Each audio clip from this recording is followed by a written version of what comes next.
Good afternoon. Thank you for being here. We're here to talk about the death of our K-9, Santos. Our first speaker will be Sheriff Willie Rowe. That's Willierowe. And then after Sheriff, it'll be Knightdale Police Chief Lawrence Capps. That's LAWRENCECAPPS.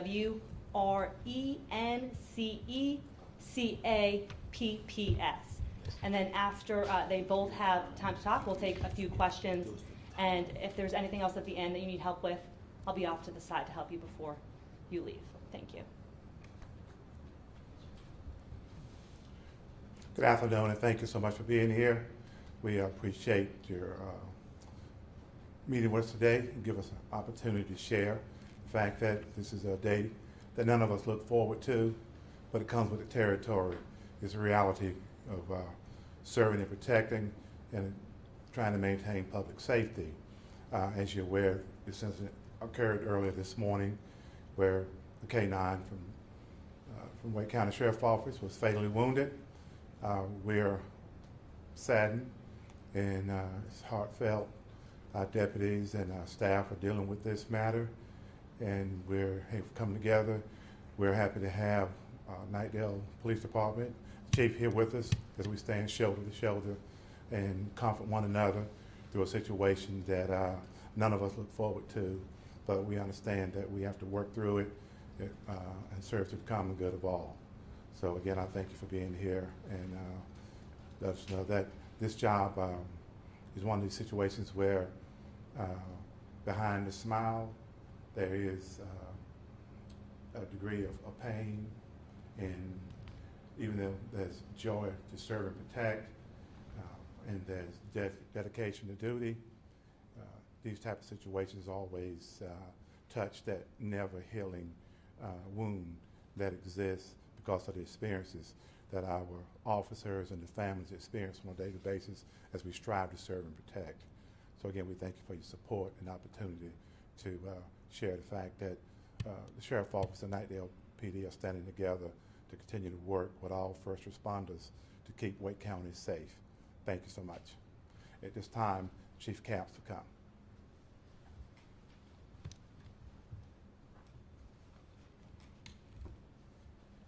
Thank you very much, Sheriff Rowe. We have prepared an updated press release. My colleague, Ms. Rachel Morris, will ensure that you have that. It is not my intent to read the press release verbatim. I do want to offer some important comments and provide some updated information as well.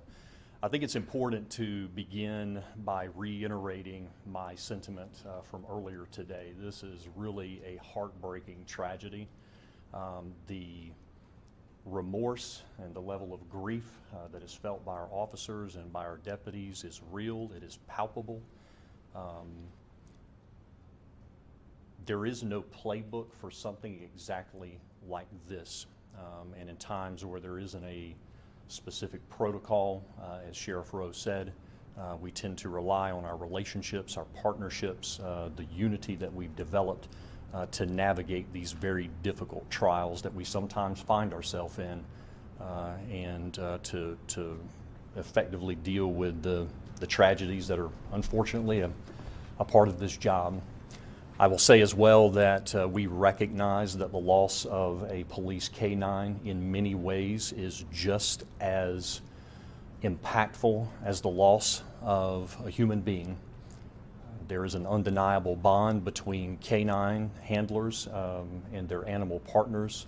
That's something that we are extraordinarily sensitive to, and we want to make sure that we communicate that to our friends here at the Wake County Sheriff's Office, make sure we communicate that to Santos' handler.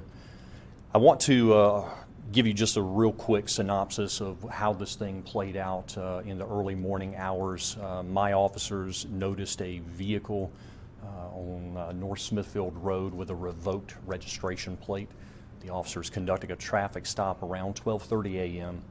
During the course of their exchange with the driver ran from the officers. We reported in the earlier press release that it was the passenger. I stand corrected. It was in fact the driver.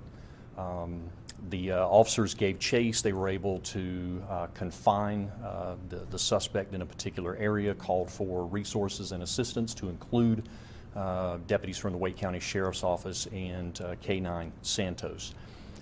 What I can tell you is that the officers and deputies were able to quickly locate the suspect, and as they were approaching the suspect to issue the commands and to take the suspect into custody, that is when the officer accidentally discharged the weapon, striking K-9 Santos and ultimately resulting in the K-9's death.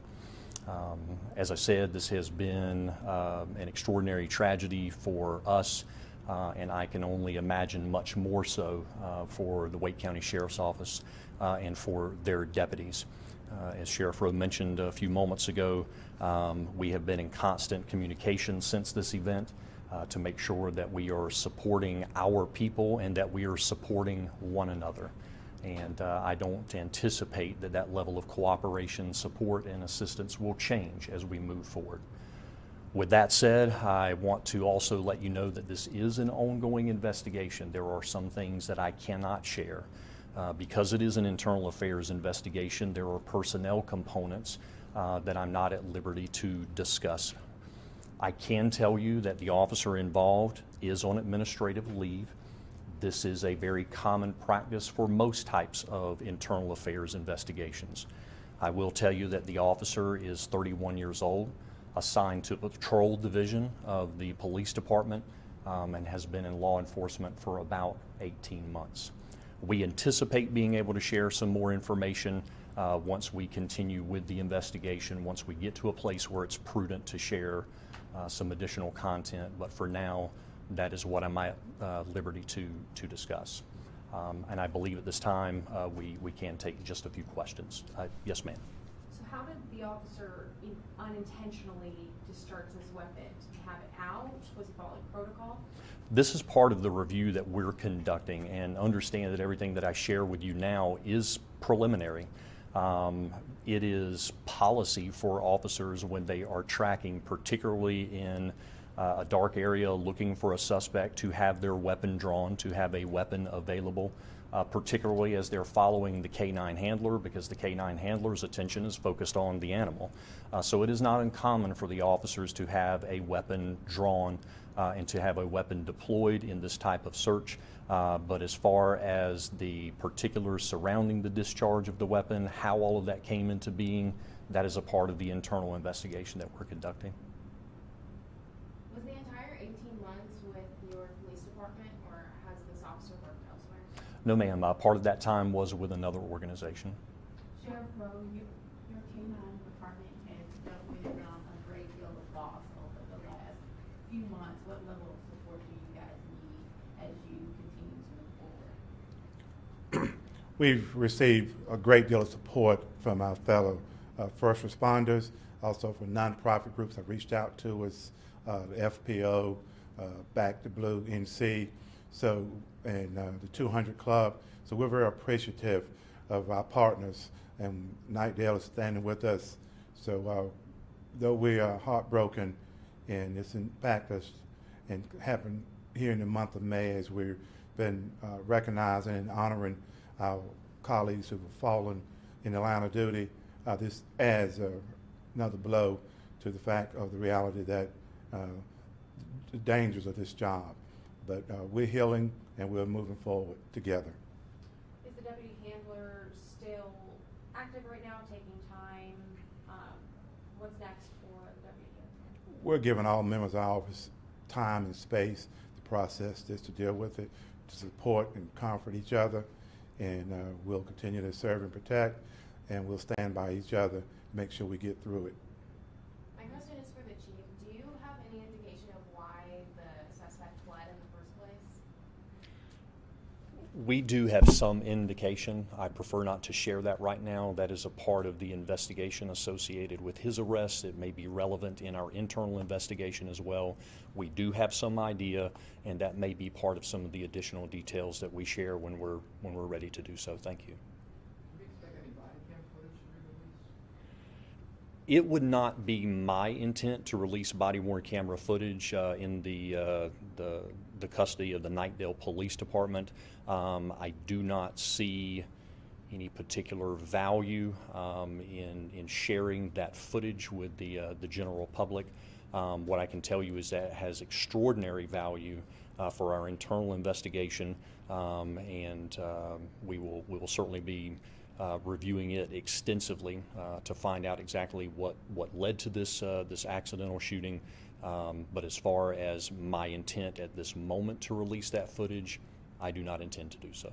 Will this change protocol for when an officer is following behind a K-9? Our policy, anytime we review a critical incident, is to ascertain, are there opportunities to improve our training? Are there opportunities to improve our policy?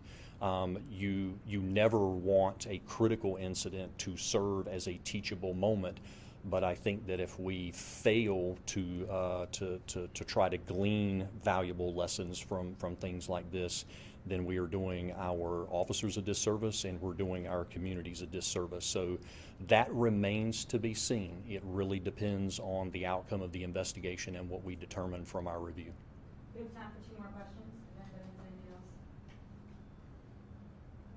Well, I guess when you look at this loss, I mean, I don't want to sound insensitive, but we are dealing with discernibly property, right? I mean, I'm not saying a K-9's life is not as valuable as an officer, but at the same time, how do you deal with that knowing, is this like, I don't know if there's any kind of formal charges, if you just determine that the officer did something inappropriate. You know, like losing speeding in a vehicle and crashing a car, this is, I hate to say it, but this is a piece of equipment, right? So how do you, I guess I'm losing track of what my question was, is how do you attain to that, use that as determining if there is any kind of disciplinary action to be held against an officer? Because if you would have taken human life, we might be looking at manslaughter or something else. We're not, because in some ways, the dog might just be property. I think I understand your question. Where I might differ with you is that I don't view the animal as just property.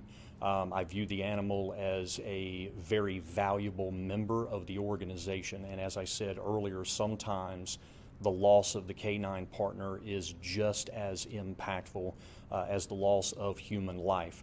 What I can also tell you is that anytime we conduct an internal review, one of the things that we look at are not only policy violations, any sort of training failures, but we're examining that incident to determine whether there may be any sort of criminal element associated with it. We have a mechanism in place for determining that in this incident, and if there are any particulars that come out of that review, and in our collaboration with the DA's office, then we will certainly share that. Again, preliminarily, I don't think that is the case. What does Santos mean to the team? He's been here since 2016. Can you repeat the question? What does Santos mean to the team? He's been here since 2016, longest active K-9. Well, I want to first echo what the chief just said. You know, Santos is not a piece of equipment. It's not a tool. It's not property, but it's a valued, loved, beloved member of the Wake County Sheriff's Office that was well trained, well conditioned, who had a desire to serve and protect, just like every member of this office. And so we grieve this loss, and we feel this pain that will be with us. So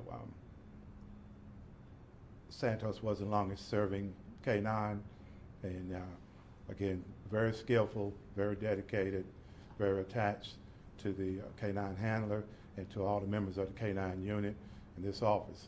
So we're at loss. Thank you guys. That's all the time we have for today.